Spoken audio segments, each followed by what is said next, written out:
The first sign that something was wrong appeared on a warm evening in late August, when the sky above the city of Halewick turned the color of old copper. People stopped mid-stride on sidewalks, shading their eyes as they stared upward. The hues deepened, orange to rust, rust to bruised purple, rolling across the horizon like a slow, deliberate tide. For a moment the world seemed to hold its breath. Then the lights came. 3 long streaks, white-hot and sharp as chisels, carved through the cloud layer. They did not arc like meteors or tumble like debris. They descended with eerie control, slowing as they neared the ground. The streaks brightened until people could see them even with their eyes closed, light burning against their eyelids. On the veranda of the east tower of Halewick Observatory, Dr. Mara Ellion watched the streaks approach with a mix of wonder and dread. "It's them," she whispered. "It has to be." Her assistant, Jax Rowan, lifted his binoculars and swore quietly.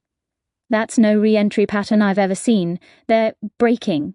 A 4th streak appeared, then a 5th, until the sky glittered with descending objects. They were coming down worldwide. Mara knew it, felt it in her bones, even though she could only see Halewick's portion of the spectacle.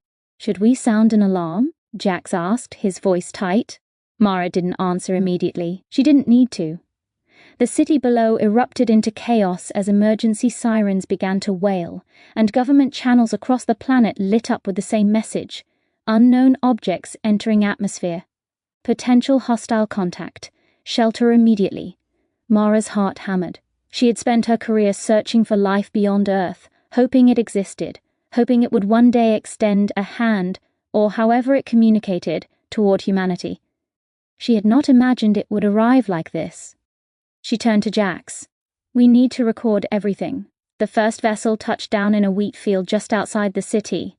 When drones approached, they transmitted jittery footage of a massive obsidian-black structure shaped like a faceted teardrop. It was covered in etched lines that pulsed like veins. As the drones circled, a panel slid open, revealing an interior cast in soft bioluminescent blue. The world held its breath again. A figure stepped out. The alien stood nearly 8 feet tall, slender but strong, its limbs elongated, its skin a dull metallic grey. Its eyes were brilliant spheres of shimmering silver without irises or pupils. It wore no suit, no armor, only a mesh of geometric plates that moved like liquid across its body. It raised a hand toward the drones. Every drone fell from the sky. 50 more alien ships touched down across the globe over the next hour. Mara and Jax stood in the control room of the observatory, monitoring. Every feed, every emergency broadcast, every terrified public confession and frantic news anchor update. Governments deployed defense forces, cities evacuated, the world braced for war. But then something strange happened. Nothing. Absolutely nothing. The aliens did not advance. They did not fire weapons or issue demands. They simply stood beside their ships in utter stillness, as if waiting for something. 3 hours after landing, a transmission reached Earth, emanating from all the vessels simultaneously. It was not spoken aloud, but delivered directly into the minds of every sentient being. A calm voice said, "We are the Vireth. We have arrived to initiate the cleansing. All resistance is futile." Mara froze. Jax grabbed the nearest table to steady himself. "But they're not doing anything," he said through clenched teeth. "If they're here to cleanse us, why aren't they attacking?" Mara's mind spun. They had spent years studying alien communication theories, but nothing prepared her for telepathic declarations of planetary eradication. "They're waiting," she realized. "For what? I don't know." As night fell, global panic tore through civilization. Some people fled into mountains, others barricaded themselves in basements.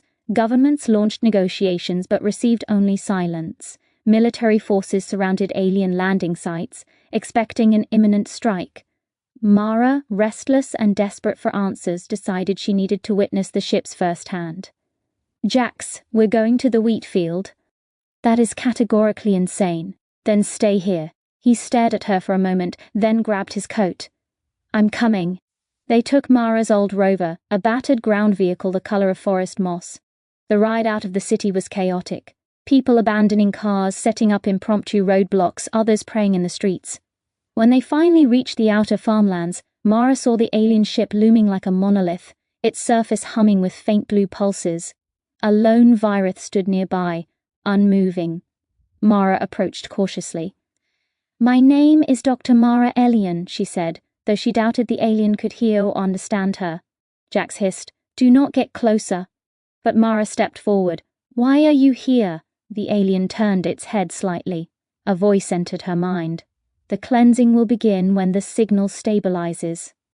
"What signal?" Mara asked aloud. The alien continued to watch her, unreadable. Jax grabbed her arm. "We should go. Now." But before they could retreat, the alien stepped toward them. Mara's breath caught. It reached out a hand, not aggressively, not violently, but almost inquisitively. To her surprise, its touch was cold like brushed steel. When its fingers rested on her shoulder, a rush of images flooded her mind, towering crystalline cities, massive star-spanning fleets, a world bathed in silver light. And then darkness, ruins, fire, silence. Mara staggered back. "They're not conquerors," she said breathlessly. "They're refugees." The alien tilted its head. "This planet is suitable. Humanity is extraneous." Jax responded, "Oh, fantastic, so we're pests." Mara glared at him, then faced the alien. "Your world was destroyed. You're looking for a new home." Affirmative. The cleansing ensures survival. But why cleanse us? Why not coexist? Human biology is incompatible with Vireth systems. Coexistence impossible. Planetary optimization required. Mara's heart sank. To them, Earth was a machine that needed recalibrating. A machine humanity was simply clogging. "We can find another way," she insisted. "There has to be another solution." But the alien said nothing. Its silver eyes dimmed slightly as if it were analyzing her. Then it returned to the ship, leaving Mara trembling in the field. By dawn, news from around the world told the same story.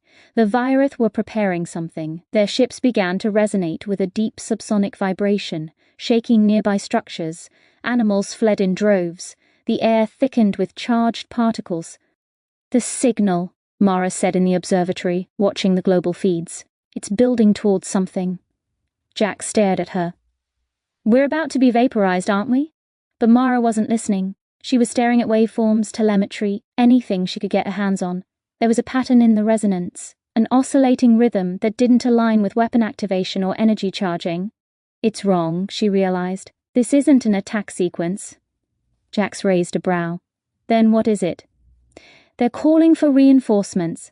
And soon the reinforcements answered. At noon, a faint shimmer appeared above the atmosphere, as though space itself were rippling. A gargantuan structure, the size of a small moon, began to materialize. It was angular, jagged, and incomplete, like a broken fortress drifting in the void. The Vireth ships glowed brighter, sending beams upward. Mara whispered, "This is it. They're preparing to terraform." As the fortress stabilized, in orbit, a new telepathic voice filled every mind. "Commence eradication," across landing sites worldwide. The Vireth raised their arms toward their ships. The ground rumbled. Jax swallowed hard. "We're dead." But just as the vibrations peaked, just as the light from the ships sharpened toward blinding, a different sound cut through everything. A metallic shriek. The orbital fortress convulsed, twisting like a living thing. Then it ruptured. Thousands of streaks tore away from it. Smaller structures, pods, debris, and something else. Something alive. Mara's eyes widened. The Vireth weren't running from a natural disaster. Something destroyed their home. The descending fragments slammed into the Vireth ships on Earth. The aliens recoiled, stunned. Some ships lost power, their blue pulses flickering erratically. Jax stammered, "What the hell is happening?" Mara stared at the chaotic feeds. They were being hunted. Descending from the fractured fortress came a swarm of luminous winged organisms. Translucent, shifting shapes that resembled floating manta rays woven from energy. They descended like a storm of living light. The Vireth panicked. For the first time since their arrival, they moved. They screamed, not audibly but telepathically, a sound of raw terror that tore through every human mind. Mara clutched her head, falling to her knees as the psychic shockwave hit her. The luminous beings attacked with streaks of concentrated energy, slicing through ships like plasma through ice. Within minutes, half the Vireth fleet was destroyed. The remaining aliens attempted to flee, abandoning their cleansing plan. Their ships lifted off shakily, some sputtering mid-air. Jax groaned. So, an invasion fleet invaded by another invasion fleet? Not a fleet, Mara said, standing as she steadied herself. A natural predator. The Vireth fled from these creatures, and they followed them here. The Vireth transmitted a final psychic message. This world is corrupted. The hunters follow. We withdraw. Survive if you can. Then they fled into the sky, their ships limping into orbit, abandoning the ground entirely. The hunters, those luminous creatures, continued to attack, driving the Vireth farther and farther from the planet. In a burst of light, the Vireth ships vanished into faster-than-light transit. The hunters turned as one, hovering silently over the upper atmosphere.